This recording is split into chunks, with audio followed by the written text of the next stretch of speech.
Selamat siang, mau beda sebelum saya pasti langsung menggunakan di record ini yang mempresentasikan tentang perencanaan kapasitas dan manajemen inventory.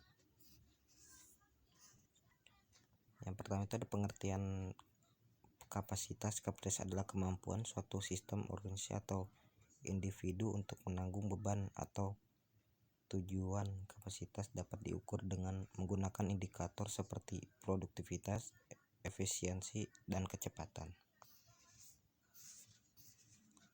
Lalu ada jenis-jenis kapasitas. Yang pertama itu kapasitas fisik, seperti kemampuan suatu sistem atau organisasi untuk menanggung beban fisik seperti ruang, energi, atau material. Lalu ada kapasitas sumber daya, seperti kemampuan suatu sistem atau organisasi untuk menanggung beban sumber daya seperti orang, peralatan, atau teknologi.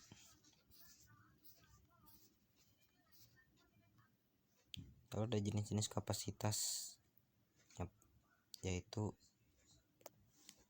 selanjutnya kapasitas proses, kemampuan suatu sistem atau organisasi untuk menanggung beban proses seperti produksi, distribusi, atau pelayanan. Lalu ada kapasitas manajemen, kemampuan suatu sistem atau organisasi untuk menanggung beban manajemen seperti pengelolaan sumber daya, koordinasi, atau pengambilan keputusan.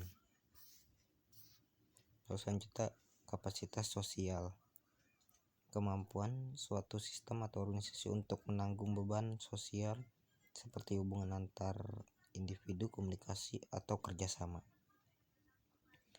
Lalu ada kapasitas teknologi, seperti kemampuan untuk sistem atau organisasi untuk menanggung beban teknologi seperti penggunaan teknologi informasi, komunikasi, atau peralatan.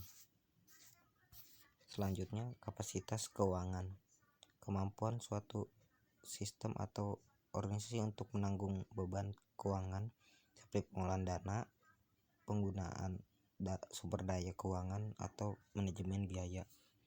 Yang terakhir ada kapasitas struktural, kemampuan suatu sistem atau organisasi untuk menanggung beban struktural seperti komposisi organisasi, kebijakan, atau sistem manajemen. Selanjutnya kita akan masuk ke efisiensi. Efisiensi itu mengacu pada kemampuan untuk mencapai hasil yang diinginkan dengan menggunakan sumber daya seminimal mungkin, berarti menghindari pemborosan baik dalam bentuk waktu, tenaga, maupun bahan. Efisiensi dapat diukur dalam berbagai cara termasuk waktu yang dibutuhkan untuk menyelesaikan tugas, sejumlah yang digunakan, dan biaya yang dikeluarkan.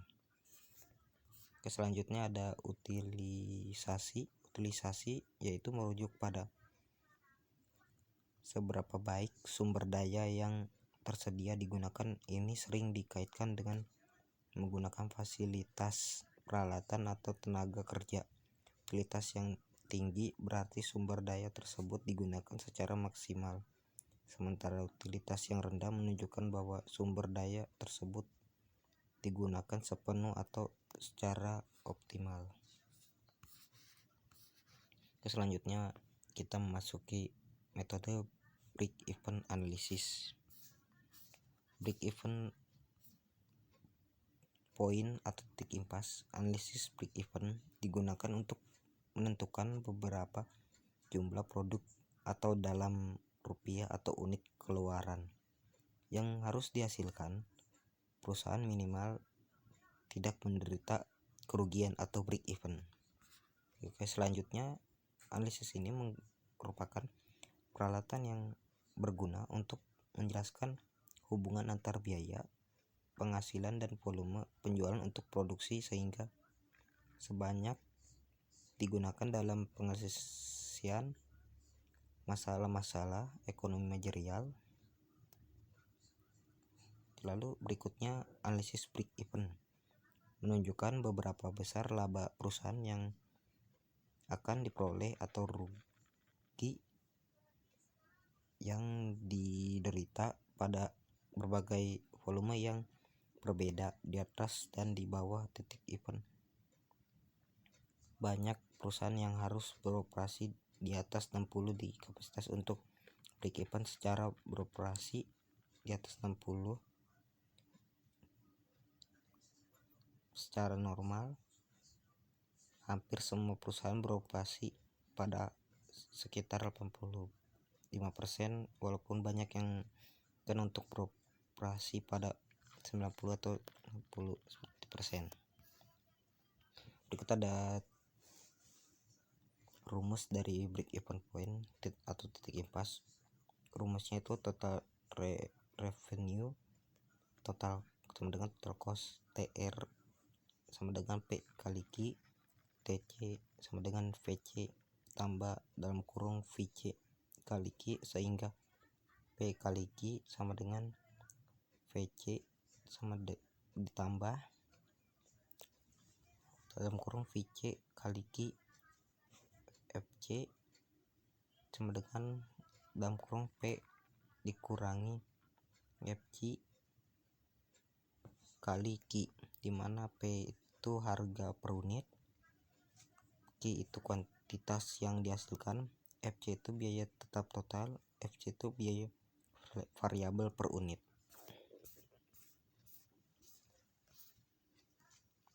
Lalu ada manajemen inventory atau persediaan. Pengertian persediaan yaitu adalah stok barang atau bahan yang dimiliki oleh sebuah perusahaan untuk digunakan dalam produksi atau dijual kembali. Persediaan merupakan aset yang harus dikelola dengan baik untuk memastikan kelancaran operasi bisnis. Pengelolaan persediaan yang baik dapat membantu menghindari kekurangan atau kelebihan stok yang bisa berdampak negatif pada biaya dan layanan pelanggan. Lalu ada jenis persediaan, yaitu ada bahan baku, bahan dalam proses, bahan barang jadi. Bahan baku, bahan atau komponen yang belum diolah akan digunakan dalam proses produksi. Contohnya seperti bahan baku karet yang akan menjadi produsen ban mobil atau motor. Lalu barang dalam proses, yaitu barang-barang yang sedang dalam tahap produksi belum menjadi produk jadi. Contoh kendaraan yang masih dirakit di pabrik otomotif, biasanya itu di pabrik motor atau mobil itu banyak yang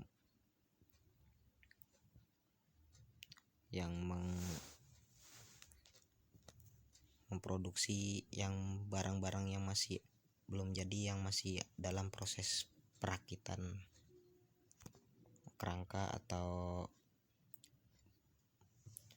motor. Itu barang jadi yaitu produk akhir yang siap dijual kepada pelanggan.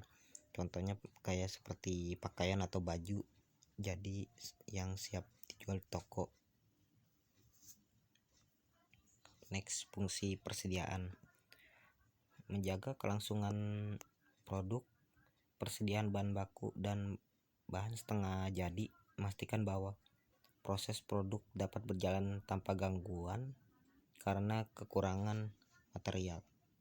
Lalu yang kedua, memenuhi permintaan pelanggan. Persediaan barang yang kemungkinan perusahaan memenuhi permintaan pelanggan dengan cepat dan efisien meningkatkan kepuasan pelanggan. Yang ketiga, menggunakan pengendalian waktu.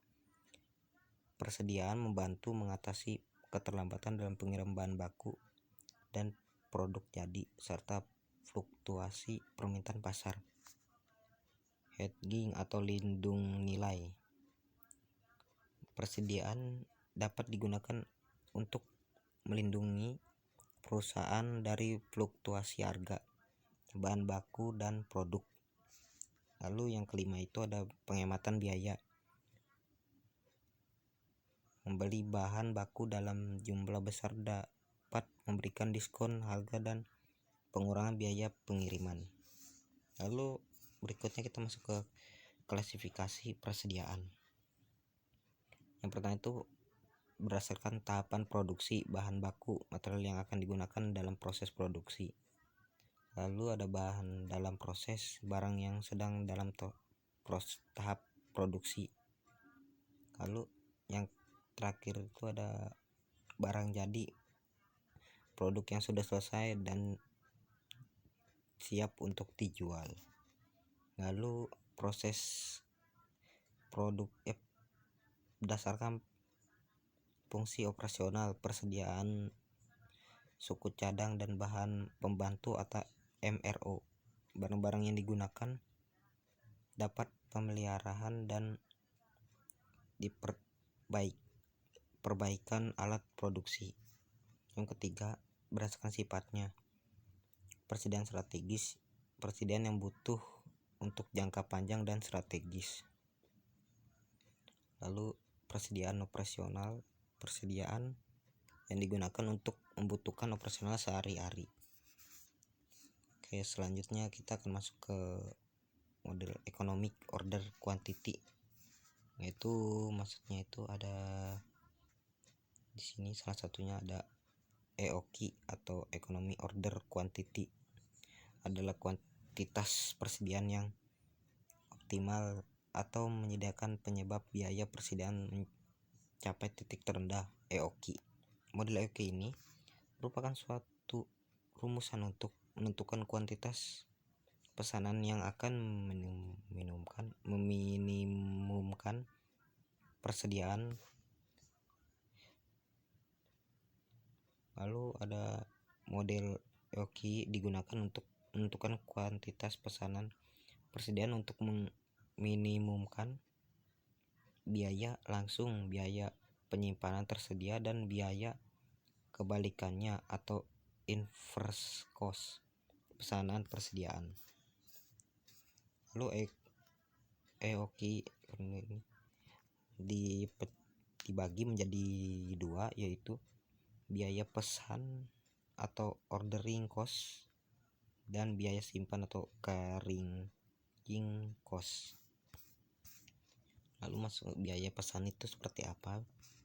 Ya, biaya pesan itu seperti barang proses pemesanan, biaya pengiriman permintaan, biaya penerimaan bahan, biaya penempatan ke gudang, dan biaya proses pembayaran. Lalu biaya simpan atau carrying cost itu seperti apa aja?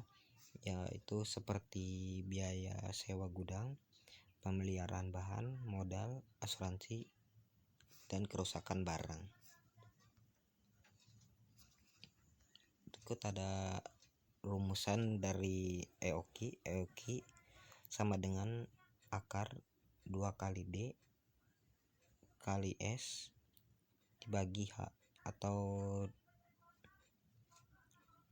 akar 2 kali D kali S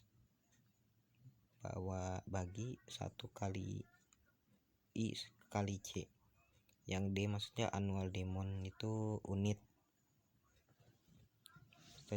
jumlah unit. S nya itu cost per order atau rupiah.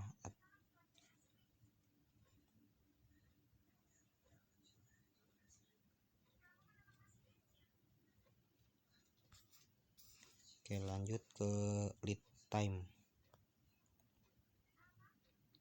atau LT, disebut jeda yang terjadi antara pemesanan hingga sebuah barang. Contohnya bisnismu adalah jaket. Mungkin kita ambil contoh dari jaket yang lagi sering rame dipakai oleh anak-anak muda.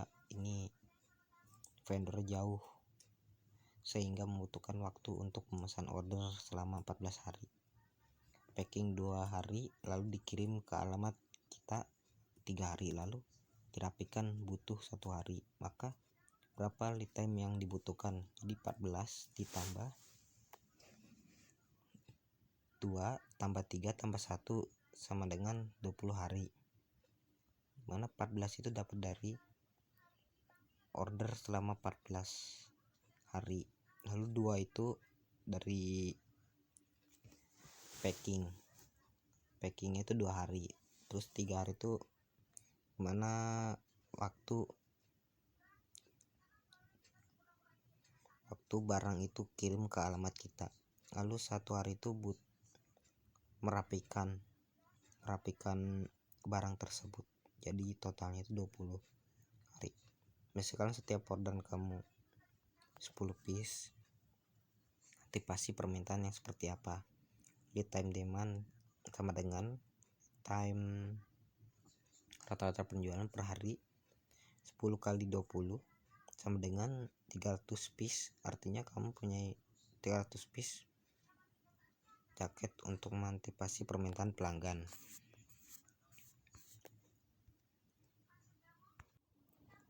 Oke, lanjut ke safety stock.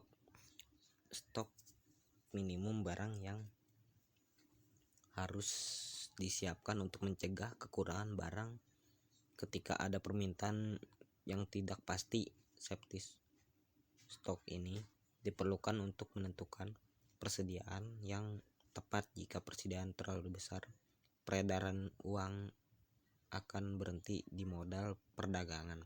Sebaliknya, jika terlalu sedikit, perusahaan akan mengalami stock out. Rumus dari safety stock ini, penjualan harian tertinggi dikali lead time terlama diambil dalam kurung rata-rata penjualan per hari dikali rata-rata lead time.